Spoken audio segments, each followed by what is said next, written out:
Hello बच्चों, कैसे हैं आप सभी। उम्मीद करता हूं आप सभी लोग स्वस्थ हैं और अपने एग्जाम का प्रिपरेशन बेहतरीन तरीके से कर रहे हैं। प्यारे साथियों, प्रीवियस लेक्चर में हम लोगों ने कार्बोहाइड्रेट्स और उसके क्लासिफिकेशन के बारे में स्टडी किया था और आज के इस लेक्चर में हम लोग ग्लाइकोलिसिस के बारे में स्टडी करेंगे।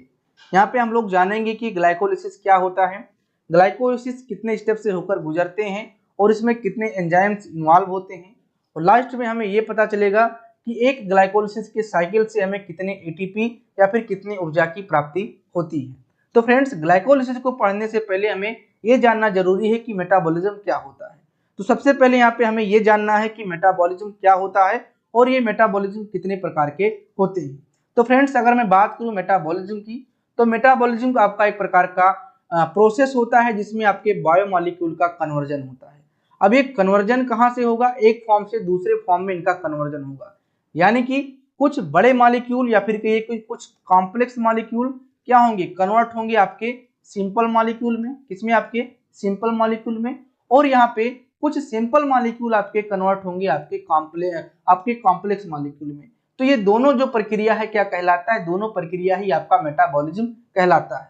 यानी कि एक फॉर्म से दूसरे फॉर्म में कन्वर्ट होना क्या कहलाएगा? आपका मेटाबॉलिज्म कहलाएगा। और इस कन्वर्जन में या तो हमें ऊर्जा की प्राप्ति होती है, या तो हमें ऊर्जा की या फिर कहीं एनर्जी की प्राप्ति होती है, या तो हमें क्या होता है, हमारा ऊर्जा यूटिलाइज हो जाता है। ठीक है, यानी या तो ऊर्जा निकलेगा इस प्रक्रिया में या फिर क्या होगा, या तो फिर यूटिलाइज होगा, यानी कि हमारे शरीर से ऊर्जा ले ली जाएगी और उसका जो मतलब कि फंक्शन है इस मेटाबॉलिज्म में कर लिया जाएगा। तो ये होता है आपका मेटाबॉलिज्म। हमने यहाँ पे मेंशन भी कर रखा है, metabolism is the process of conversion of biomolecule from one form to another form and in the process energy can be produced or utilized। यानी कि इस प्रोसेस में आपका जो है एनर्जी या तो प्रोड्यूस होगा या तो क्या होगा, या तो यहाँ पे यूज किया जाएगा या फिर यूटिलाइज हो जाता है। तो क्या है मेटाबॉलिज्म? एक प्रकार का प्रोसेस है। कैसा प्रोसेस है? कन्वर्जन का प्रोसेस है, जिसमें हमारे जो बायोमॉलिक्यूल है वो एक फॉर्म से दूसरे फॉर्म में कन्वर्ट हो जाते हैं। जैसे मैं बात करूं, मान लीजिए कि आपके पास एक माला है। ठीक है बच्चों, समझिएगा ध्यान से। ये आपका क्या है? एक आपका माला है। किस फॉर्म में है? आपके ये कॉम्प्लेक्स के फॉर्म में है। इसको अगर मैं तोड़ दूं, ठीक है, इसको अगर मैं ब्रेक कर दूं, ठीक है, इसको अगर मैं ब्रेक कर दूंगा तो ये छोटे छोटे आपकी बिंदुओं में टूट जाएंगे, यानी कि छोटे छोटे जो माले के टुकड़े होते हैं उसमें टूट जाते हैं। ठीक है, तो ये भी आपका क्या हुआ? ये भी आपका मेटाबॉलिज्म हुआ। और इन सभी छोटे छोटे जो आपकी माला का एक बिंदु है, इनको क्या करूं मैं? इनको इकट्ठा कर दूं। ठीक है, इनको मैं इकट्ठा करके एक फिर से माला बना दूं तो क्या होगा? तब भी आपका ये मेटाबॉलिज्म हो रहा है आपकी बॉडी में। ठीक है, अब क्या हुआ? इसको अगर मैं तोड़ूंगा तो एनर्जी क्या होगी? एनर्जी हमारी लगेगी।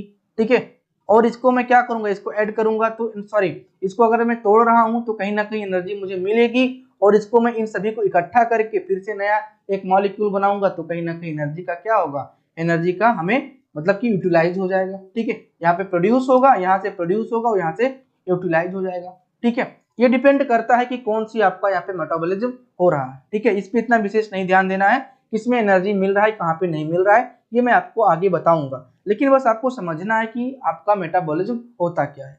तो एक फॉर्म से दूसरे फॉर्म में कन्वर्ट करना ही क्या कहलाएगा? आपका मेटाबॉलिज्म कहलाएगा। चाहे आपका वो कार्बोहाइड्रेट हो, चाहे आपका वो फैट हो, चाहे आपका वो लिपिड हो, किसी भी बायोमॉलिक्यूल को एक फॉर्म से दूसरे फॉर्म में कन्वर्जन करना क्या कहलाता है? आपका मेटाबॉलिज्म कहलाता है। इसमें एनर्जी या तो प्रोड्यूस होती है या तो क्या होती है, या तो यूटिलाइज होती है। जो हम यहाँ पे मेटाबॉलिज्म देखेंगे, हम अपने कार्बोहाइड्रेट के बारे में देखेंगे, क्योंकि हमारा जो है क्लास ही कार्बोहाइड्रेट के बारे में चल रहा है। तो यहाँ पे हम लोग कार्बोहाइड्रेट के मेटाबॉलिज्म को देखेंगे। ठीक है, बात इतना क्लियर है। अब यहाँ पे एक पॉइंट और मेंशन हमने कर दिया है कि carbohydrate are major source of energy for living cells. यानी कि जो आपके कार्बोहाइड्रेट हैं, इनका मेजर सोर्स यानी सबसे अधिक सोर्स जो है वो कहाँ से मिलती है? हमारे कार्बोहाइड्रेट से मिलती है। जितने भी आपके लिविंग सेल्स हैं पूरे ब्रह्मांड में, पूरे ब्रह्मांड में जितने भी आपके जीव हैं या फिर कहिए कि जितने भी आपके लिविंग सेल्स हैं, उनमें जो है कार्बोहाइड्रेट से सबसे ज्यादा एनर्जी प्राप्त की जाती है। इसीलिए मैं यहाँ पे कार्बोहाइड्रेट के मेटाबॉलिज्म के बारे में डिस्कस करूंगा और ग्लाइकोलिसिस के पाथवे को यहाँ पे मैं डिस्क्राइब करूंगा। ठीक है, और यहाँ पे एक पॉइंट और मेंशन कर दिया गया है कि thousand of chemical reaction are taking place inside your cell. यानी कि हजारों प्रकार के जो केमिकल रिएक्शंस हैं हमारे सेल के अंदर क्या होती हैं? टेक प्लेस होती हैं, वहां पे हो रही होती हैं। तो ये जो हजारों प्रकार के जो रिएक्शंस हो रहे हैं इसमें क्या हो रहा होगा, एक तो कॉम्प्लेक्स मॉलिक्यूल से सिंपल मॉलिक्यूल्स बन रहे होंगे और एक आपका सिंपल मॉलिक्यूल से कॉम्प्लेक्स मॉलिक्यूल बन रहा होगा, और इस प्रक्रिया को क्या कहेंगे, फिर से मैं बता रहा हूं, इस प्रक्रिया को मेटाबॉलिज्म कहेंगे। बात आपको क्लियर है। अब यहाँ पे थोड़ा सा और आपको समझना होगा कि ये जो आपके मेटाबॉलिज्म पाथवे हैं ये कितने तरीके से होते हैं, या फिर आप ये कह सकते हो कि मेटाबॉलिज्म को हम कितने पार्ट में डिवाइड कर सकते हैं। तो मेटाबॉलिज्म को हम दो पार्ट में डिवाइड करते हैं, एक आपका कैटाबॉलिक पाथवे और दूसरा आपका एनाबॉलिक पाथवे। अभी हमने आपको क्या बताया था, हमने आपको बताया कि जो मेटाबॉलिज्म है ये दो फॉर्मेट में हो रहा है, एक आपका कॉम्प्लेक्स मॉलिक्यूल टूटेगा सिंपल मॉलिक्यूल में, ठीक है, या तो सिंपल मॉलिक्यूल टूटेगा, वो बनेगा आपका कई सारे सिंपल मॉलिक्यूल आपस में जुड़ के कॉम्प्लेक्स मॉलिक्यूल बना लेंगे, बताया था ना। तो वही चीज हुआ कि मेटाबॉलिज्म दो तरीके से बटा, एक आपका कैटाबॉलिज्म, एक आपका एनाबॉलिज्म। कैटाबॉलिज्म में क्या होता है कि आपका जो है जो भी आपके लार्ज कॉम्प्लेक्स कंपाउंड है या फिर मॉलिक्यूल है वो क्या होंगे, उनका ब्रेक डाउन होगा और छोटे छोटे आपके मॉलिक्यूल में कन्वर्ट होंगे। तो इस मेटाबॉलिज्म को हम क्या कहते हैं, इस पाथवे को हम क्या कहते हैं, कैटाबॉलिक पाथवे कहते हैं। और दूसरी तरफ जो आपका एनाबॉलिक पाथवे है, are involved in the synthesis of compound, यानी कि इसमें जो छोटे छोटे आपके सिंपलेस्ट फॉर्म के कंपाउंड है उनका क्या होगा, इसमें इन्वॉल्व होंगे, आपस में जुड़ेंगे और क्या बनेगा आपका एक मॉलिक्यूल, कह सकते हैं कि कॉम्प्लेक्स मॉलिक्यूल बनेगा, तो उसको क्या कहेंगे, उसको हम एनाबॉलिक पाथवे कहते हैं। बात आपको क्लियर है कि कैटाबॉलिक का क्या है, are involve in oxidative break down of large complex, यानी कि लार्ज कॉम्प्लेक्स का टूटना क्या कहलाएगा, आपका कैटाबॉलिक पाथवे कहलाएगा। और are involve in the synthesis of compound, यानी कि कंपाउंड के संश्लेषण में, कंपाउंड के बनने में जो इन्वॉल्व होता है उसको हम एनाबॉलिक पाथवे के नाम से जानते हैं। बात आपको क्लियर है कि मेटाबॉलिक जो पाथवे कितने तरीके से होता है, दो तरीके से होगा, कैटाबॉलिक पाथवे और आपका एनाबॉलिक पाथवे। तो आप पाथवे कहिए या टाइप कह दीजिए, बस आपको यहाँ पे समझ लेना है कैटाबॉलिक क्या होता है और आपका एनाबॉलिक क्या होता है, ठीक है। ज्यादातर पाथवे जो है वो वर्ड आपका बेस्ट है, क्योंकि दो तरीके से आपके शरीर में मेटाबॉलिज्म हो रहा है। एक तरीका क्या है, आपकी लार्ज जो कॉम्प्लेक्स है वो टूट रहे हैं, उसको हम कैटाबॉलिक पाथवे कहते हैं, और एक आपके क्या है, एक आपके जो है जुड़ रहे हैं, जो सिंपल फॉर्म है उनसे कई सारे अपने सिंपल फॉर्म जुड़कर एक कॉम्प्लेक्स मॉलिक्यूल बना रहे हैं, तो उसको हम एनाबॉलिक पाथवे के नाम से जानते हैं, ठीक है। अब यहाँ पे हम समझेंगे जनरल मेटाबॉलिज्म, यानी कि हमारे शरीर में जो एक मेटाबॉलिज्म हो रहा है वो किस प्रकार से हो रहा है। और यहाँ पे जो मैं ज्यादातर देखा जाए कि मैं डिस्क्राइब किसको कर रहा हूँ, तो मैं यहाँ पे आपको जो आपका कैटाबॉलिक पाथवे है इसको यहाँ पे मैं एक्सपेंड करने का कोशिश कर रहा हूँ, ठीक है। तो जनरल मेटाबॉलिज्म की अगर बात करेंगे तो समझिएगा बात को कि कैसे मैं यहाँ पे समझा रहा हूँ। पहले तो आप अपने आ जाइए डाइजेशन पे। आपने क्या किया, आपने डाइजेशन किया, डाइजेशन का मतलब सॉरी डाइजेशन नहीं, आपने कोई फूड पार्टिकल्स खाया, ठीक है, इंजेक्शन किया, तो आप क्या करोगे, कॉम्प्लेक्स फॉर्म को यहाँ पे इंजेक्ट करोगे। मतलब कि मान लीजिए आपने एक कार्बोहाइड्रेट की मैं बात करूं, क्योंकि मैं यहाँ पे कार्बोहाइड्रेट का मेटाबॉलिज्म पढ़ूंगा, तो कॉम्प्लेक्स फॉर्म क्या होगा, आपका पॉलीसेकेराइड होगा, ठीक है, क्या होगा, आपका पॉलीसेकेराइड होगा। तो आपने कॉम्प्लेक्स फूड जो कि पॉलीसेकेराइड था उसको आपने खाया, ठीक है, भोजन के रूप में उसको लिया, तो इसका क्या होगा, इसका भाई डाइजेशन होगा, और डाइजेशन होके क्या बनेगा, आपका डाइसेकेराइड में टूटेगा, डाइसेकेराइड से फिर आपका किस में, मोनोसेकेराइड में टूटेगा, ठीक है, मोनोसेकेराइड में टूटेगा। और जब मोनोसेकेराइड में टूटेगा बच्चों, तभी तो इसका हम यूटिलिटी कर पाएंगे, मतलब कि इसको हम क्या कर पाएंगे, इसको हम एब्जॉर्ब कर पाएंगे। एब्जॉर्ब, यहाँ पे यूटिलिटी की बात मतलब कि एब्जॉर्ब से हो रही है कि यहाँ पे हम लोग इसको एब्जॉर्ब कर पाएंगे, ठीक है। तो भाई कॉम्प्लेक्स फॉर्म था, हमने कॉम्प्लेक्स फॉर्म यानी कि पॉलीसेकेराइड्स खाया, फिर वो डाइसेकेराइड्स में कन्वर्ट हुआ, डाइसेकेराइड से मोनोसेकेराइड्स में कन्वर्ट हुआ, और हमारे स्मॉल इंटेस्टाइन से इसको एब्जॉर्ब कर लिया गया, यानी कहिए कि ग्लूकोज को एब्जॉर्ब कर लिया गया है। बात आपको क्लियर है। अब हमें जितने भी हमारे शरीर में जो भी काम हो रहा है, ठीक है, जो भी प्रोसेस हो रहे हैं उसमें एनर्जी की जरूरत है, तो मैं क्या करूंगा, इस ग्लूकोज से एनर्जी लूंगा, ठीक है, इस ग्लूकोज से एनर्जी लूंगा, ठीक है। लेकिन भाई कभी कभी क्या होता है कि मान लीजिए आपने भोजन किया और आपने काम कम किया, जैसे मान लीजिए कि आपने आज खाना ज्यादा खा लिया, खाना में आपने कार्बोहाइड्रेट ज्यादा खा लिया है, ठीक है, लेकिन आपको आज काम बहुत कम है, आप आज केवल दिन भर सोए हुए हो, तो क्या होगा भाई, अपने आप तो मशीन चलेगी नहीं, सेल अपने आप से तो काम करेगा नहीं, तो क्या करेगा, जो आपका फूड है ना, जो अपने ग्लूकोज आपका एब्जॉर्ब हुआ है उसको क्या करेगा, स्टोर कर देगा। उसको स्टोर इसलिए कर देगा कि जिस दिन आपको खाना नहीं मिलेगा मैं इसको फिर से तोड़ूंगा और फिर आपको मैं एनर्जी देने की कृपा करूंगा। बात आपको समझ में आ गई कि मैं आज के दिन तो आपको काम नहीं है, आपको ग्लूकोज की, आपको एनर्जी की काम नहीं है, तो आज भाई मैं स्टोर हो जा रहा हूँ, और जिस दिन आपकी स्थिति गड़बड़ होगी, आप भोजन नहीं पाओगे, मैं इसी स्टोर वाले फूड को क्या करूंगा, आपको तोड़ के दे दूंगा, आपकी एनर्जी यहाँ पे मिलती रहेगी। तो वही प्रक्रिया है कि जनरल मेटाबॉलिज्म आपके शरीर में कैसे हो रहा है। तो मान लीजिए आपने क्या किया, आपने भोजन किया था, वहां से ग्लूकोज आपका मिला था, ग्लूकोज कहाँ पे जाएगा, आपके लीवर में जाएगा, और वो बदल जाएगा किसमें, आपके ग्लाइकोजन के फॉर्म में, और ये स्टोर हो जा रहा है। ठीक है, पहला प्रक्रिया आपको समझना है कि ग्लूकोज हमने खाया, हमने पॉलीसेकेराइड्स वगैरह लिए थे और सिंपल फॉर्म बना आपकी ग्लूकोज का, ग्लूकोज हमारे लीवर में गया, वहां पे स्टोर हो गया हमारे लीवर में। ठीक है, उसके बाद में क्या हुआ कि वहीं पे आपके फ्रक्टोज और गैलेक्टोज भी बने हुए थे। तो फ्रक्टोज और गैलेक्टोज कहाँ पे गए, आपके लीवर में जाते हैं, और लीवर में कन्वर्ट हो जाते हैं आपके ग्लूकोज में। ठीक है, और ग्लूकोज वहां पे एंजाइम्स रहेंगे, और आपका लीवर भी वहां पे इन्वॉल्व होके कहीं ना कहीं आपका जो फ्रक्टोज और गैलेक्टोज है उसको कहाँ पे कन्वर्ट कर रहा है, आपके ग्लूकोज में कन्वर्ट कर रहा है, और आप इसको एनर्जी के रूप में बाद में यूज कर रहे हो। ठीक है, अब यहाँ पे मेंशन है कि glucose then pass into the circulatory system and transport to the cell, यानी कि ये आपका जो ग्लूकोज है, ये ग्लूकोज कहाँ जाएगा, ठीक है, ये आपके जाएगा सर्कुलेटरी सिस्टम में, आपके ब्लड स्ट्रीम में जाएगा, और ब्लड स्ट्रीम से कहाँ पे पहुंच जाएगा, आपके सेल तक आपका जो ग्लूकोज है वो आपका पहुंच जाएगा। समझ रहे हो ना कि ग्लूकोज एक भाग तो हमने स्टोर कर लिया था, और दूसरा भाग हमारा जो ग्लूकोज था उसको हम सेल तक पहुंचा चुके हैं। अब क्या कह रहा है कि in the cell energy releasing from degradation of glucose in the form of ATP molecule and form in produce CO2 and H2O, यानी कि जो आपके सेल में ये ग्लूकोज गया हुआ है, इस ग्लूकोज का क्या होगा, इस ग्लूकोज का डिग्रेडेशन होगा, यानी कि ग्लूकोज और भी छोटे मॉलिक्यूल्स में टूटेंगे, और टूटने के दौरान क्या होगा, टूटने के दौरान यहाँ पे आपको एनर्जी मिलेगी, और एंड प्रोडक्ट आपका जो होगा कार्बन डाइऑक्साइड और आपका वाटर होगा, यानी कि ये आपका क्या होगा, ये आपका बेस्ट प्रोडक्ट होगा, जिसको बाद में रिलीज कर दिया जाएगा, बाहर इसको निकाल दिया जाएगा। तो आपने क्या समझा, जनरल मेटाबॉलिज्म में आपने ये समझा कि ग्लूकोज को हमने क्या किया था, एक फॉर्म तो हमने ये किया कि ग्लूकोज को रिजर्व कर लिया है ग्लाइकोजन के फॉर्म में। ठीक है, ग्लूकोज को रिजर्व कर लिया है ग्लाइकोजन के फॉर्म में, ये भी आपका मेटाबॉलिज्म है। ग्लूकोज को आप लोग क्या कर रहे हो, आप लोग ग्लाइकोजन में रिजर्व कर रहे हो, ये भी आपका मेटाबॉलिज्म है, छोटे छोटे मॉलिक्यूल्स आपस में ऐड करके कॉम्प्लेक्स मॉलिक्यूल बन रहा है। और दूसरी तरफ आपने क्या किया, जो आपका ग्लूकोज है, इस ग्लूकोज को ब्लड स्ट्रीम के द्वारा सेल तक पहुंचाया, और सेल में ये ग्लूकोज और टूट गया। ठीक है, ये भी और ब्रेक डाउन हो गया, इसका और डिग्रेडेशन हो गया।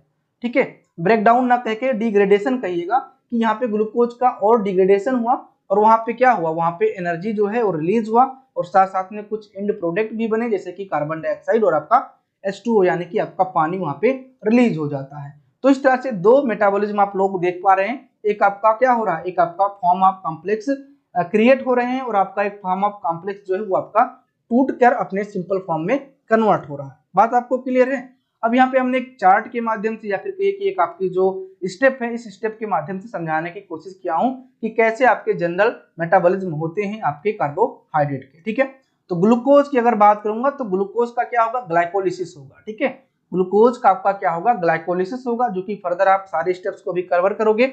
ग्लूकोज का जब आपका ग्लाइकोलिसिस होगा तो वहां पे आपका पायरुवेट बनेगा। क्या बनेगा, आपका पायरुवेट बनेगा, और पायरुवेट भी आपके कुछ एंजाइम की उपस्थिति में आपके एस्टिल को एंजाइम में कन्वर्ट हो जाते हैं। किसमें, आपके एस्टिल को एंजाइम में कन्वर्ट हो जाते हैं। उसके बाद में एस्टिल को एंजाइम के बाद में आपका TCA साइकिल चलती है, और TCA साइकिल के बाद में आपका NADH, FADH और आपका GTP, जिसको आप कह सकते हो कि ATP में आपके कन्वर्ट होके क्या बनाते हैं, आपके ये एनर्जी रिलीज करेंगे, ये आपके क्रिएट होते हैं, और साथ में आपके H2O और आपके CO2 के फॉर्म में आपका ये क्रिएट होता है, जिसको हम एक्सक्रीटरी प्रोडक्ट या फिर कहिए कि बेस्ट प्रोडक्ट में यहाँ पे देख पा रहे हैं। ठीक है, तो आपने क्या समझा कि जनरल मेटाबॉलिज्म क्या हो रहा है, कि हमारा जो ग्लूकोज था उसका ग्लाइकोलिसिस होगा, पायरुवेट बनेगा, यहाँ पे भी आपको एनर्जी मिलेगी, पायरुवेट में भी आपका जो है एनर्जी मिलेगा। उसके बाद में आपका एस्टिल को एंजाइम, और उसके बाद में आपका TCA साइकिल चलेगा, देन आपका यहाँ पे एनर्जी मिलेगी, और कुछ बेस्ट प्रोडक्ट निकल जाएंगे। लेकिन देखिएगा, ध्यान से सुनिएगा कि ग्लूकोज का जो ग्लाइकोलिसिस हो रहा है वो आपका अंत में क्या बनता है, आपका जो एंड प्रोडक्ट होता है आपका पायरुवेट होता है। और इस पायरुवेट को अगर हम देख पा रहे हैं तो हमारा क्या है, C6 से, यानी कि आपके कार्बन के 6 मॉलिक्यूल से कार्बन के 3 मॉलिक्यूल यहाँ पे निकल के आए हैं। कार्बन के 3 मॉलिक्यूल यहाँ पे आपको निकल के आए हैं। ठीक है, बात आपको क्लियर है। तो यहाँ पे पूरी तरह से आपका जो ग्लूकोज है वो आपका टूटा नहीं है, उसका डिग्रेडेशन नहीं हुआ है। यहाँ पे पायरुवेट भी आपका बचा हुआ है।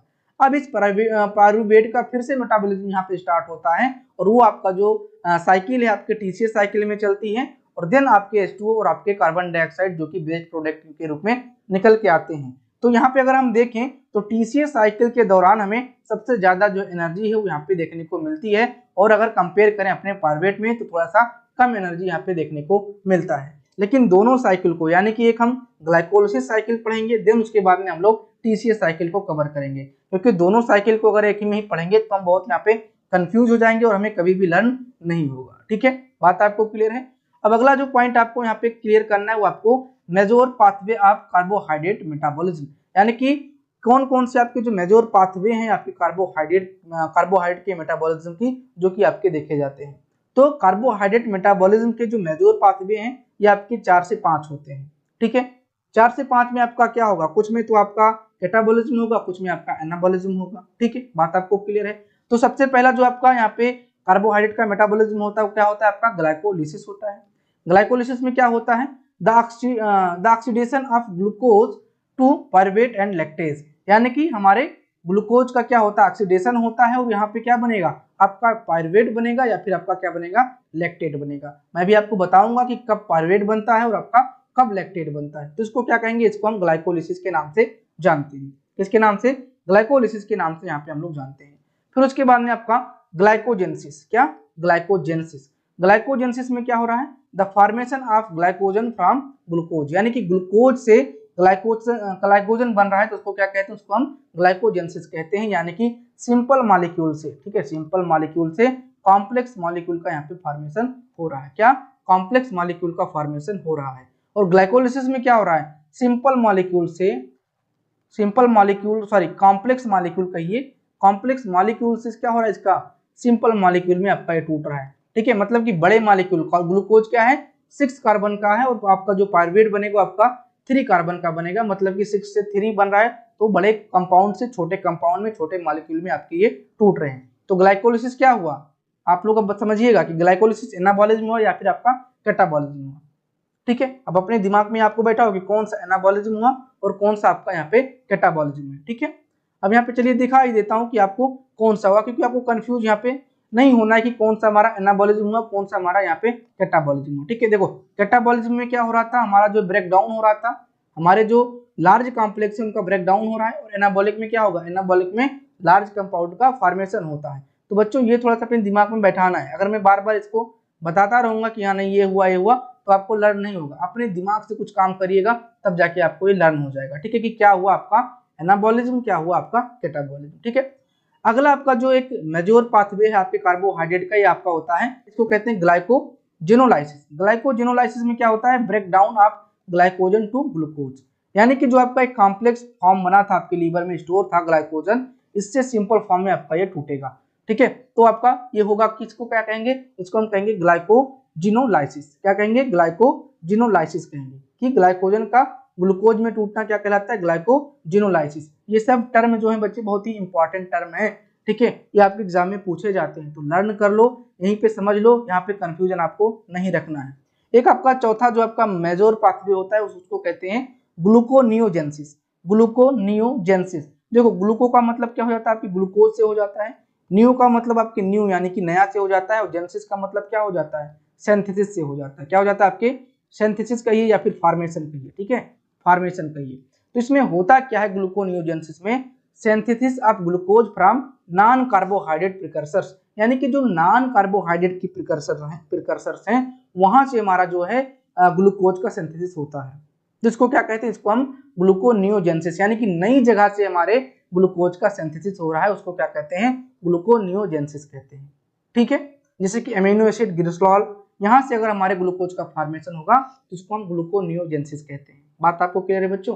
ग्लूकोनियोजेनेसिस क्या हुआ कि हमारे जो कार्बोहाइड्रेट के और प्रिकर्सर्स हैं, जो हमारे अग्र दूत हैं, वहां से हमें क्या मिलेगा, वहां से हमें ग्लूकोज मिल जा रहा है। ठीक है, तो उसको हम क्या कहते हैं, ग्लूकोनियोजेनेसिस कहते हैं। जब ये ग्लाइकोजेनेसिस या फिर कहिए कि आपका जीनोलाइसिस ये कंडीशन नहीं हो पा रहा होता है, तब जाके आपका ये चौथा नंबर का जो आपका स्टेप है ये आपका यहाँ पे होता है। ठीक है, बात आपको क्लियर है। अब पांचवा एक आपका जो लास्ट स्टेप है वो होता है आपका, ठीक है, साइट्रिक एसिड साइकिल, यानी कि आपका क्या TCA साइकिल या फिर आपका क्रेब्स साइकिल। क्रेब्स साइकिल में हमने आपको बताया कि पायरुवेट बन गया और पायरुवेट से आपका क्या हो रहा है, ठीक है, पायरुवेट से बाद में भी आपका कार्बन डाइऑक्साइड और पानी में आपका टूटना और वहां से एनर्जी का फॉर्म करना क्या कहलाता है, आपका साइट्रिक एसिड साइकिल आपका यहाँ पे कहलाता है। तो आपका जो TCA साइकिल है आपको ध्यान में रखना है कि आपके एरोबिक ऑर्गेनिज्म में ही होता है, एरोबिक ऑर्गेनिज्म में ही आपका जो TCA साइकिल होता है। जबकि आपका यहाँ पे अगर बात करेंगे ग्लाइकोजेनेसिस की, तो सॉरी हाँ ग्लाइकोलिसिस की, तो ग्लाइकोलिसिस आपके दोनों यानी कि एरोबिक और एनारोबिक दोनों कंडीशन में आपका यहाँ पे हो सकता है।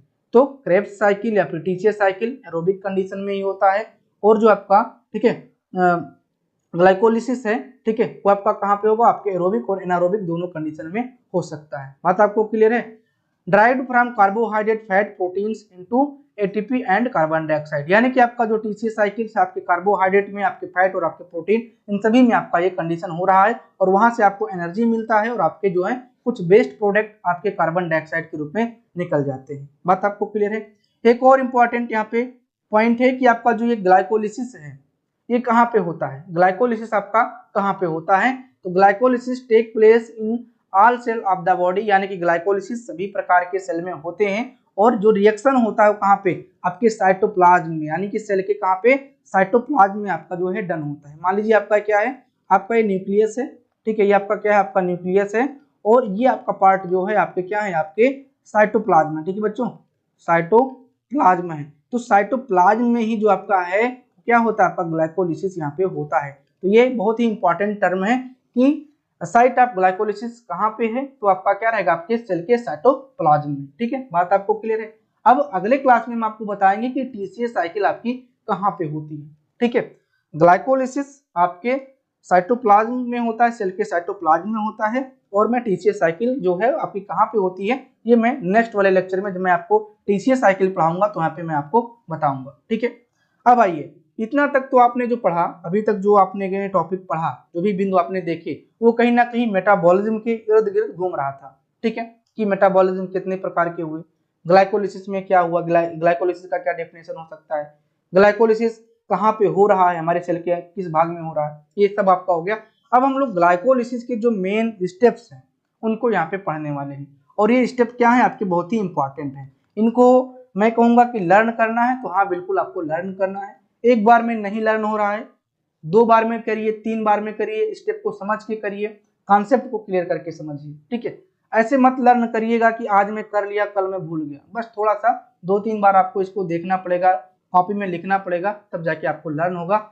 लेकिन एक बार हो जाएगा ना तो फिर कभी आपको भूलेगा नहीं बच्चों। ठीक, तो इसको थोड़ा सा धैर्य से पढ़िए और 2-3 बार में पढ़िए ताकि आपको ये पॉइंट्स क्या हो जाए, क्लियर हो जाए, आपको लर्न हो जाए। ठीक, तो ग्लाइकोलिसिस की अगर बात की तो इसको हम ब्रेक डाउन अगर करें ग्लाइकोलिसिस को तो ये 2 भाग में आपका टूट जाता है, एक आपका ग्लाइको और दूसरा आपका लाइसिस। ग्लाइको का मतलब हमने आपको बताया कि आपके ग्लूकोज से होता है और लाइसिस का मतलब हमेशा तोड़ने से होता है, यानी कि ब्रेक डाउन से होता है। तो हम जब भी ग्लूकोज को क्या कर रहे हैं, ग्लूकोज को तोड़ रहे हैं, या फिर कहिए कि आपके कार्बोहाइड्रेट का ऐसा मेटाबॉलिज्म जिसमें ग्लूकोज जो है हमारा ब्रेक डाउन होता है, उसे क्या कहते हैं, उसे हम ग्लाइकोलिसिस के नाम से जानते हैं। ठीक है, जब हमारा ग्लूकोज टूटेगा तो हमें क्या मिलेगी, हमें एनर्जी की प्राप्ति होती है, ये भी आपको यहाँ पे जान के रखना है। तो यहाँ पे मेंशन है it is the universal pathway in living cell, यानी कि आपके लिविंग सेल में एक क्या है, आपका एक सार्वभौमिक पाथवे है, या फिर कहिए कि यूनिवर्सल पाथवे है, यानी कि सबसे बड़ा स्रोत जो हमारा है एनर्जी का वो क्या है, आपका कार्बोहाइड्रेट है, इसीलिए इसको हम यूनिवर्सल पाथवे के नाम से जानते हैं। उसके बाद में मेंशन है कि ग्लाइकोलिसिस आल्सो नोन एज इम्बेडेन मेयरहॉफ, ठीक है, पार्नास पाथवे, यानी कि EMP पाथवे। 3 आपके साइंटिस्ट हैं, 3 आपके वैज्ञानिक हैं, एक आपके हैं इम्बेडेन, दूसरे आपके हैं मेयरहॉफ और तीसरे आपके हैं पार्नास। तो इन तीनों के नाम पे जो है आपकी ये साइकिल का नाम पड़ा हुआ है EMP, यानी कि इम्बेडेन मेयरहॉफ पार्सन, ये पाथवे के नाम से जाना जाता है। यानी कि ग्लाइकोलिसिस का जो दूसरा नाम होता है वो आपका क्या होता है, आपका EMP साइकिल होता है। तो इंपॉर्टेंट आपका है ना, आपके एग्जाम में पूछे जाते हैं कि ग्लाइकोलिसिस का दूसरा नाम क्या है, या फिर EMP जो पाथवे है इसका दूसरा नाम क्या है, और EMP कहाँ पे डन होता है, कौन से साइट पे होता है, तो आपके सेल के साइटोप्लाज्म में होता है, तो ध्यान रखना ग्लाइकोलिसिस और ईएमपी दोनों क्या है, एक ही है, सेम है, ठीक। फिर यहाँ पे मेंशन है कि glycolysis complete in 10 step with many enzyme, यानी कि जो हमारा ग्लाइकोलिसिस है ये 10 स्टेप से होकर गुजरता है और इसमें कई सारे जो एंजाइम्स है वो आपके इन्वॉल्व होते हैं, कई सारे जो है आपके एंजाइम्स इसमें इन्वॉल्व होते हैं। और ये एंजाइम्स आते कहाँ है बच्चों, तो आपका जो माइटोकॉन्ड्रिया है ना, आपका जो माइटोकॉन्ड्रिया है, इस माइटोकॉन्ड्रिया से आपके जो है ये एंजाइम्स निकलते हैं, ठीक है। कई स्टेप्स होते हैं इनके निकलने के, लेकिन अगर इस तरह से प्रश्न आता है तो आपकी माइटोकॉन्ड्रिया के इर्द गिर्द जो भी एमसीक्यू बनेगा उसको आप लोग सॉल्व करिएगा, ठीक है। तो ग्लाइकोलिसिस कितने स्टेप में कंप्लीट होगा, 10 स्टेप में कंप्लीट होगा। ईएमपी पाथवे के नाम से जानते हैं, यूनिवर्सल पाथवे के भी नाम से हम इसको जान सकते हैं, ठीक है। बात आपको क्लियर है। अब हम क्या करेंगे, अब यहाँ पे हम लोग जानते हैं कि जो हमारा ग्लाइकोलिसिस है वो कितने मतलब कि तरीके से हो सकता है। टाइप ऑफ ग्लाइकोलिसिस, ग्लाइकोलिसिस को हम कितने तरीके से देख सकते हैं। तो जो हमारा ग्लाइकोलिसिस है इसको हम दो तरीके से यहाँ पे देख पाते हैं, हमारा एनारोबिक ग्लाइकोलिसिस होता है और आपका एरोबिक ग्लाइकोलिसिस होता है। हमने आपको बताया था ना कि पायरुवेट टू लैक्टेट बन रहा था, तो हमने कहा था कि अभी मैं आपको आगे बताऊंगा। तो वही है कि जब आपके ग्लाइकोलिसिस एनारोबिक कंडीशन में होंगे, ठीक है, क्या आपके एनारोबिक कंडीशन में होंगे तो आपको क्या होगा, आपका पायरुवेट टू लैक्टेट का फॉर्मेशन होगा, ठीक है, यानी कि पायरुवेट आपका कन्वर्ट हो जाएगा आपके लैक्टेट में, ठीक है। तो यहाँ पे ऑक्सीजन की उपस्थिति नहीं होती है। और एरोबिक कंडीशन में क्या होता है, एरोबिक कंडीशन में आपका जो है ग्लूकोज केवल कन्वर्ट होता है आपके पायरुवेट मेथड तक, पायरुवेट मेथड नहीं, पायरुवेट स्टेप तक आपका ये कन्वर्ट होता है, ठीक है। तो यहाँ पे एक पॉइंट और मेंशन है कि glycolysis defined as the sequence of reaction converting glucose to pyruvate or lactate with the producing of ATP, यानी कि ग्लाइकोलिसिस एक प्रकार का स्टेप है, सीक्वेंस वाला स्टेप है जिसमें रिएक्शन हो रहे होते हैं और ग्लूकोज से पायरुवेट या फिर लैक्टेट बनता है और साथ में यहाँ पे हमें ऊर्जा की प्राप्ति होती है। तो ये डिफरेंशिएशन आपको थोड़ा सा अपने दिमाग में बैठा के रखना है, लर्न करना चाहते हो तो लर्न कर लीजिए, नहीं तो बस थोड़ा सा इसको कॉन्सेप्ट जो है उसको क्लियर रखिएगा कि ग्लाइकोलिसिस होता क्या है। ग्लाइकोलिसिस फर्दर दो भाग में बढ़ रहे हैं, एक आपका एनारोबिक ग्लाइकोलिसिस और दूसरा आपका एरोबिक ग्लाइकोलिसिस।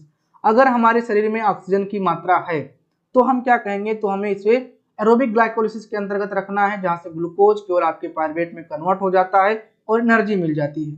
लेकिन अगर यही हम देखें कि हमारे शरीर में जो ऑक्सीजन की मात्रा है वो कम हो रही है, जैसे कि हम कोई बहुत ज्यादा काम कर रहे हैं, ठीक है, बहुत दौड़ भाग का काम कर रहे हैं, बहुत इमरजेंसी का काम कर रहे हैं, जिससे तुरंत के तुरंत जो है हमें ऑक्सीजन नहीं मिल पा रहे हैं, ठीक है, जितना हमें चाहिए होगा और एनर्जी की हमें जरूरत है, तो ये आपका एनारोबिक कंडीशन बन जाएगा। और एनारोबिक ग्लाइकोलिसिस में आपका जो है ग्लूकोज से क्या बनेगा, ग्लूकोज से आपका पायरुवेट और पायरुवेट फिर आपका लैक्टेट में कन्वर्ट हो जाता है। तो ये भी ध्यान रखना कि आपके एग्जाम में पूछा जाएगा कि आपका ग्लाइकोलिसिस या फिर एनारोबिक ग्लाइकोलिसिस में किसका फॉर्मेशन होता है, तो आपके पायरुवेट टू लैक्टेट का फॉर्मेशन होता है, या एंड प्रोडक्ट क्या होगा, तो आपका लैक्टेट होगा। ये आपको ध्यान में रखना है। इस तरह से आपके कई सारे एमसीक्यू घुमा फिरा के पूछ लेते हैं, ठीक है। तो हमने एक आपको जो स्टेप था, ठीक है, 10 स्टेप जो था हमने इसको मेंशन कर दिया है। इस स्टेप को समझने से पहले हमें देखना होगा एक एक स्टेप को कि हमारा ग्लूकोज से ग्लूकोसिक फास्फेटेज कैसे बना है, तो इसको पहले देख लेते हैं, फिर शॉर्ट में हम लोग इस वाले साइकिल को देखेंगे, ठीक है बच्चों। चलिए, तो पहले अगर हम देखते हैं तो पहला स्टेप हमारा क्या होता है, पहला स्टेप हमारा थोड़ा सा खर्चीला स्टेप होता है। ऐसे समझिएगा कि पहला स्टेप हमारा क्या होता है, खर्चीला स्टेप होता है। किसी भी चीज को बच्चों करने से पहले हमें क्या देना पड़ता है, हमें कुछ खर्चा करना पड़ता है। कोई भी नया सेटअप हमें अगर लगाना है तो क्या करना पड़ेगा, हमें खर्चा करना पड़ता है। इसी तरीके से जो हमारा ग्लाइकोलिसिस है उसके शुरुआत में हमें क्या देना पड़ता है, हमें कुछ ऊर्जा देनी पड़ती है, यानी कि हमें कुछ खर्चा करना पड़ता है। तो यहाँ पे मेंशन है कि glucose react with hexose kinase by using ATP and convert into glucose 6 phosphate, यानी कि हमारा जो ग्लूकोज है वो रिएक्ट करता है आपका हेक्सोज काइनेज एंजाइम के द्वारा और यूज करता है हमारा एटीपी, यानी कि हमसे क्या ले रहा है, हमारा यहाँ पे एनर्जी ले रहा है। क्या ले रहा है बच्चों, यहाँ पे हमसे एनर्जी ले रहा है और कन्वर्ट इसको करता है, ग्लूकोज को कन्वर्ट करता है ग्लूकोज 6 फास्फेट में, इसको कन्वर्ट करता है। बात आपको समझ में आ गया। देखिए ये रेड है मतलब कि हमारा एटीपी है और ब्लू हो गया यानी कि हमारी एटीपी एडीपी में बदल गई, एडेनोसिन डाइफॉस्फेट, एडेनोसिन डाइफॉस्फेट में हमारी बदल जाती है, यानी कि एनर्जी का हमारे यूज हो रहा है पहले स्टेप में और ग्लूकोज कन्वर्ट हो रहा है हमारे ग्लूकोज 6 फास्फेट में। तो हमने जो ब्लैक यहाँ पे लगा रखे ना वो पहले स्टेप को शो कर रहा है, पहले स्टेप को प्रदर्शित कर रहा है, ठीक है। यहाँ पे एक पॉइंट और समझना कि जो हेक्सोज काइनेज है, जब भी काइनेज वर्ड की बात आएगी तो आप लोग ये समझना कि काइनेज का मतलब होता है या तो एनर्जी प्रोड्यूस होगी या तो एनर्जी यूटिलाइज होगी। तो जितने भी आपके काइनेज नाम के एंजाइम हैं, यहाँ से आपको ये पता चल जाएगा कि इस स्टेप में हमारे या तो एनर्जी मिल रहा है या तो एनर्जी क्या हो रहा है, एनर्जी हमारा लॉस हो रहा है। ठीक है, तो पहले स्टेप समझ गए कि ग्लूकोज कन्वर्ट हो रहा है आपकी ग्लूकोज 6 फास्फेट में, जिसमें हमारा मदद कर रहा है हेक्सोज काइनेज एंजाइम, और इसमें हमें थोड़ी सी ऊर्जा का यहाँ पे नुकसान झेलना पड़ता है। ठीक है, दूसरा आपका जो स्टेप है glucose 6 phosphate again react with phosphoglucose isomerase and convert into fructose 6 phosphate. ठीक है, मतलब कि दूसरा हमारा स्टेप ये है कि ग्लूकोज 6 फास्फेट आपका किसमें कन्वर्ट हो रहा है, आपके फ्रक्टोज 6 फास्फेट में कन्वर्ट हो रहा है, और इसमें कौन एंजाइम काम कर रहा है, फास्फोग्लूकोज आइसोमरेज। देखिए आइसोमरेज क्या काम करते हैं भाई, आइसोमेरिज्म आप लोगों ने सुना होगा। आइसोमेरिज्म में क्या होता है कि हमारा जो है स्ट्रक्चर केवल बदल जाता है, मतलब हमारे जो देखने का नजरिया है वो बदल जाता है। सेम यही होता है कि मिरर वाला कंडीशन होता है कि हमारा ग्लूकोज खाली बदल जाएगा हमारे मिरर के स्टाइल से, मतलब कि अगर हम देखने की थोड़ा सा स्टेप बदल दें तो हमारा वो बदल जाता है किसमें, फ्रक्टोज में बदल जाता है। बस इतना समझो। ठीक है, तो जो आइसोमरेज एंजाइम है हमेशा क्या काम करेगा, हमारे ग्लूकोज को दूसरे कह सकते हो कि मिरर वाले कंडीशन में बदल देता है, कन्वर्ट कर देता है, लेकिन है सेम, उसका जो मॉलिक्यूलर फार्मूला है वो आपका सेम रहेगा, बस केवल क्या होगा, इसकी मिररिंग हो जाएगी, यानी कि एक प्रतिबिंब से दूसरा प्रतिबिंब बन जाएगा। तो ग्लूकोज 6 फास्फेटेज आइसोमरेज एंजाइम की उपस्थिति में यहाँ पे क्या किया है, फ्रक्टोज 6 फास्फेटेज में इसको बदल दिया है, यानी कि ग्लूकोज हमारा एल्डिहाइड ग्रुप था, ठीक है, एल्डिहाइड ग्रुप था, इसको बदल दिया किसमें, कीटोन ग्रुप में। ठीक है, कीटोन ग्रुप इसमें लगा दिया, यही आपका यहाँ पे हो रहा है एल्डो आइसोमरेज एंजाइम के साथ में। दूसरा स्टेप भी आपको क्लियर हो गया कि दूसरा स्टेप यही है कि ग्लूकोज 6 फास्फेटेज आइसोमरेज एंजाइम की उपस्थिति में फ्रक्टोज 6 फास्फेटेज में कन्वर्ट हो जाता है। फिर तीसरा स्टेप आपका ये है कि fructose 6 phosphate react with phosphofructose kinase and convert into fructose 1,6 bi phosphatase. देखो यहाँ पे क्या आया बच्चों, काइनेज आया ना, तो या तो ऊर्जा का, ठीक है, या तो एनर्जी का क्या होगा, यूटिलाइज होगा, ठीक है, यूटिलाइज्ड होगा, या तो क्या होगा, प्रोड्यूस होगा। तो यहाँ पे कह रहा है कि आपका जो है फ्रक्टोज 6 फास्फेट आपका फास्फो, ठीक है, फास्फोफ्रक्टोज काइनेज एंजाइम की उपस्थिति में फ्रक्टोज 1,6 बाई फास्फेट का निर्माण कर रहा है, और इसमें हमारी ऊर्जा फिर लग रही है, यानी कि हमें थोड़ा सा खर्चा और करना पड़ेगा। तो एक खर्चा हम लोग पहले स्टेप में कर रहे हैं, दूसरा खर्चा हम लोग दूसरे स्टेप में कर रहे हैं, मतलब कि तीसरा जो हमारा स्टेप है उसमें कर रहे हैं, तीसरे स्टेप में हम लोग कर रहे हैं। ठीक है, और यहाँ भी हमारा खर्चा थोड़ा सा लग रहा है। फिर आपका क्या होता है भाई, तीसरे स्टेप के बाद हम चौथे स्टेप में पहुंचते हैं। चौथा जो हमारा स्टेप है fructose 1,6 bi phosphate react with aldose, ठीक है, react with aldose and break down into 2 part glyceraldehyde या फिर आपका डाईहाइड्रोक्सी एसीटोन फास्फेट। देखो ये कह रहा है कि फ्रक्टोज 1,6 बाई फास्फेटेज रिएक्ट करता है आपके एल्डोज से, किससे रिएक्ट करता है, आपके एल्डोज से रिएक्ट करता है, और ये कन्वर्ट करता है ग्लिसरॉल्डिहाइड और आपका डाईहाइड्रोक्सी एसीटोन। हम आपको क्या पढ़ा रहे थे, जब हम आपको क्लासिफिकेशन बता रहे थे बच्चों कार्बोहाइड्रेट का, तो वहाँ पे हमने आपको दो तरीके बताए थे। एक तो नंबरिंग से याद करिए कि कार्बन के कितने नंबर हैं, तो उसमें आपको ट्राइओज, ठीक है, पेंटोज, टेट्रोज, ये आपका हो रहा था, और एक हमने बताया था ग्रुप के हिसाब से कि ग्लिसरॉल्डिहाइड में क्या एल्डिहाइड ग्रुप रहेगा, डाईहाइड्रोक्सी एसीटोन में क्या रहेगा, आपका कीटोन ग्रुप रहेगा। तो वही कह रहा है कि जो आपका फ्रक्टोज 1,6 बाई फास्फेट है, ये आपकी किसके एंजाइम की उपस्थिति में, एल्डोज की उपस्थिति में 2 पार्ट में कन्वर्ट होता है, एक आपका एल्डिहाइड वाला ग्रुप बना रहा है, दूसरा आपका कीटोन वाला ग्रुप बना रहा है। इतना आपको समझना है कि एक आपका एल्डिहाइड और दूसरा आपका कीटोन वाला फास्फेट का निर्माण यहाँ पे कर रहा है। दोनों क्या है, दोनों आपके रिवर्सिबल रिएक्शन है। ठीक है, रिवर्सिबल का हिंदी में नहीं बता पा रहा हूं इस समय। ठीक है, तो उसमें होता क्या है कि ये रिएक्शन इधर भी जाएगा और फिर आपका इधर भी होगा, ये होता है रिवर्सिबल रिएक्शन। तो यहाँ पे आप देख पाएंगे कि तीर जो बनी है इस साइड में भी बनी है और इस साइड में भी बनी है, मतलब कि ये इधर से इधर कन्वर्ट हो सकता है और इधर से फिर आपका इधर कन्वर्ट हो सकता है। ठीक है, फिर उसके बाद में आपका क्या होगा, ये आपको स्टेप देखने को मिल गया। अब चौथे स्टेप के बाद हम यहाँ पे आते हैं पांचवें स्टेप पे। पांचवा जो आपका स्टेप है वो आपका क्या होगा, ये वाला होगा, यानी कि ग्लिसरॉल्डिहाइड या फिर आपका dihydroxy acetone phosphate again react with glyceraldehyde hydrogenase and convert into 13 bi phosphoglycerate, यानी कि आपका ये कह रहा है कि आपका जो है ग्लिसरल एल्डिहाइड, ठीक है, ग्लिसरल एल्डिहाइड या फिर कहिए कि डाइहाइड्रोक्सी एसीटोन फास्फेटेज, ये किस पे, ये आपका इस पे कन्वर्ट हो जाता है, आपका 13 बाई फास्फेटेज ग्लिसरेट में आपका जो है वो कन्वर्ट हो जाता है, ठीक है। और यहाँ पे भी आपका क्या हो रहा है, यहाँ पे आपको एनर्जी कहीं ना कहीं मिल रही है, आप यहाँ पे प्लस में जा रहे हो, ठीक है, आप यहाँ पे प्लस में जा रहे हो, ठीक है बच्चों, क्लियर है बात। अब यहाँ पे फिर हम लोग अगला स्टेप देखते हैं, ये स्टेप आपको क्लियर हो गया है। 6 नंबर के स्टेप पे आ जाइए। 6 नंबर का स्टेप कह रहा है कि 13 bi phosphoglycerate react with phosphoglycerate kinase enzyme and convert into 3 phosphoglycerate and release ATP molecule. देखो भैया, आपने अभी तक खर्चा किया था, अभी तक आप लोग इन्वेस्ट कर रहे थे, अब आपको क्या मिलेगा, अब आपको लाभ मिलेगा, मतलब कि अब आपको एनर्जी मिलनी शुरू हो गई है। देखिए कह क्या रहा है, ये कह रहा है कि 1 to 3 बाई फास्फोग्लिसरेट किसके एंजाइम की उपस्थिति में, आपका म्यूटेज एंजाइम की उपस्थिति में, किसमें, सॉरी बच्चों, हाँ ये ठीक है, 13 बाई फास्फेट ग्लिसरेट आपके फास्फोग्लिसरेट काइनेज एंजाइम की उपस्थिति में किसमें कन्वर्ट हो रहा है, 3 फास्फोग्लिसरेट में कन्वर्ट हो रहा है। फिर से ध्यान से सुनिएगा, 13 बाई फास्फोग्लिसरेट जो आपका है ये आपका कन्वर्ट हो रहा है आपका फास्फोग्लिसरेट काइनेज में, ठीक है। तो काइनेज का मतलब हमने आपको बताया था कि या तो ऊर्जा देगा या तो ऊर्जा लेगा, तो यहाँ पे ऊर्जा देना शुरू कर दिया है, यानी कि यहाँ पे आपका एडीपी से एटीपी में कन्वर्जन हो रहा है, यानी कि हमें ऊर्जा यहाँ पे मिल रहा है।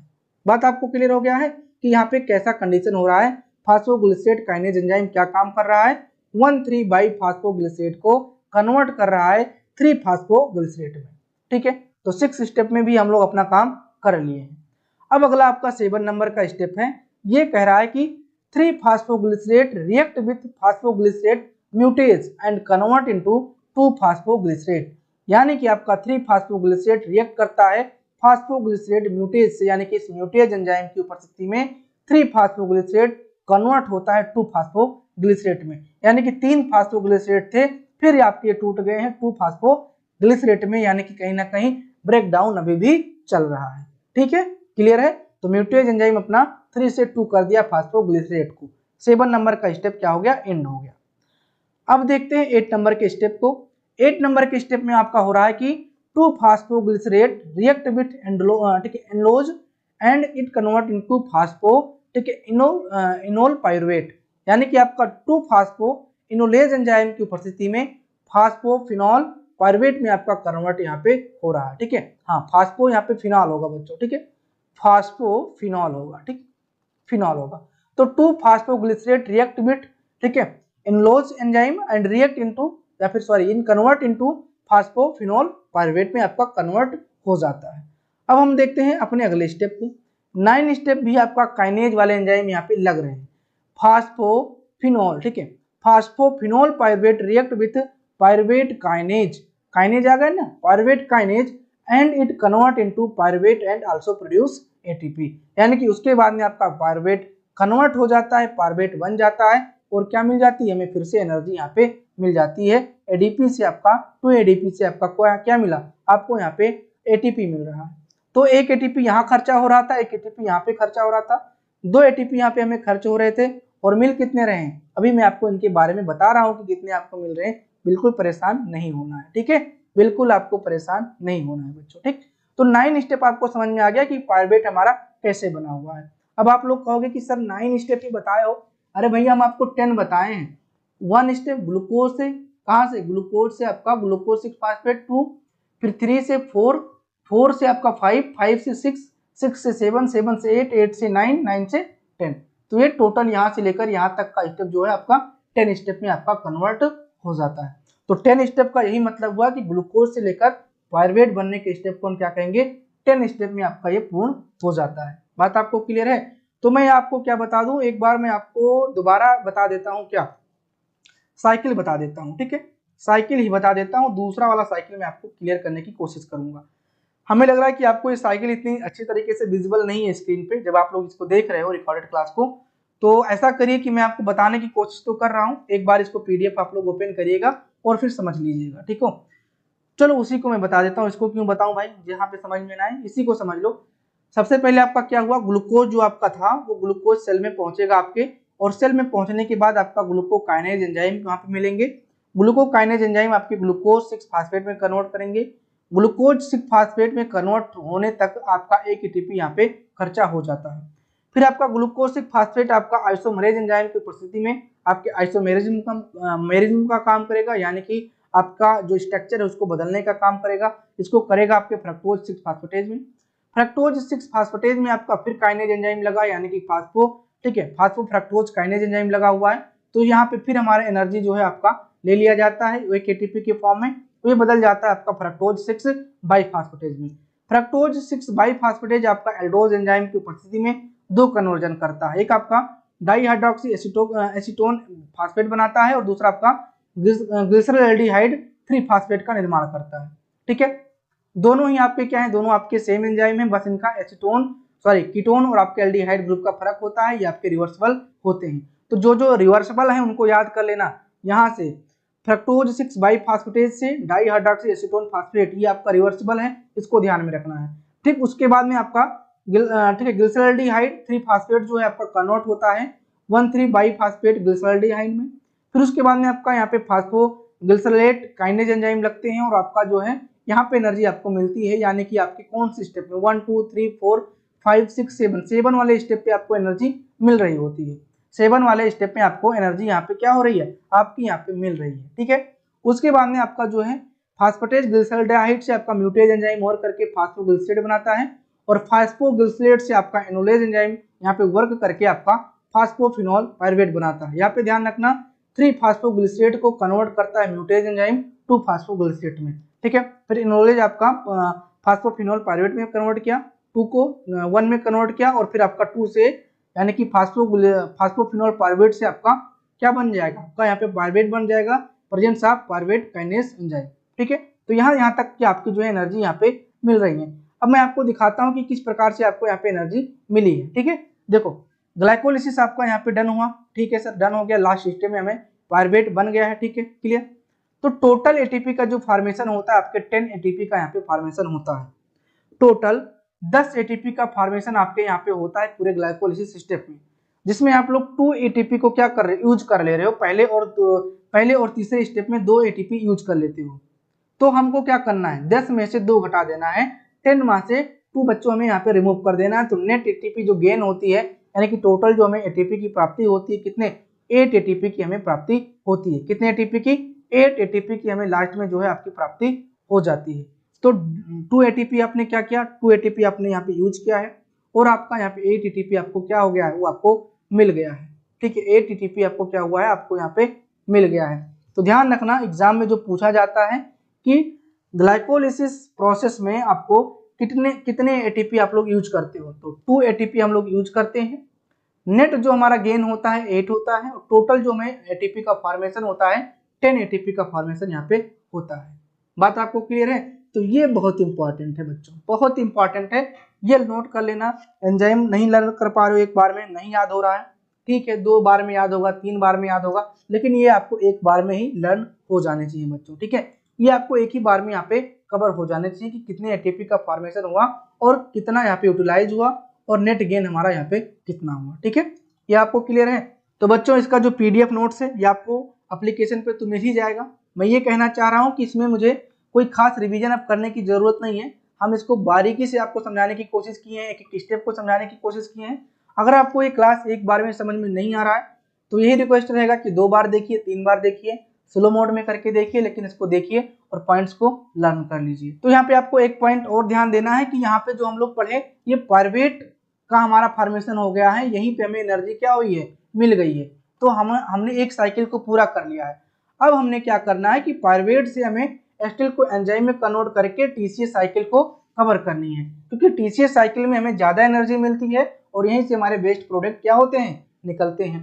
तो हम अगले वाले क्लास में क्या पढ़ेंगे, टीसीएस साइकिल यहाँ पे पढ़ेंगे। ध्यान रखना कि हमारी जो कह सकते हो कि मेटाबॉलिज्म हमारे कार्बोहाइड्रेट का वो 2 तरीके से हो रहा है और जो कि ब्रेक डाउन वाला जो प्रोसेस है वो 2 तरीके से 2 स्टेप से हो रहा है। एक आपका पायरुवेट साइकिल चलता है और दूसरा आपका टीसीएस साइकिल चलता है।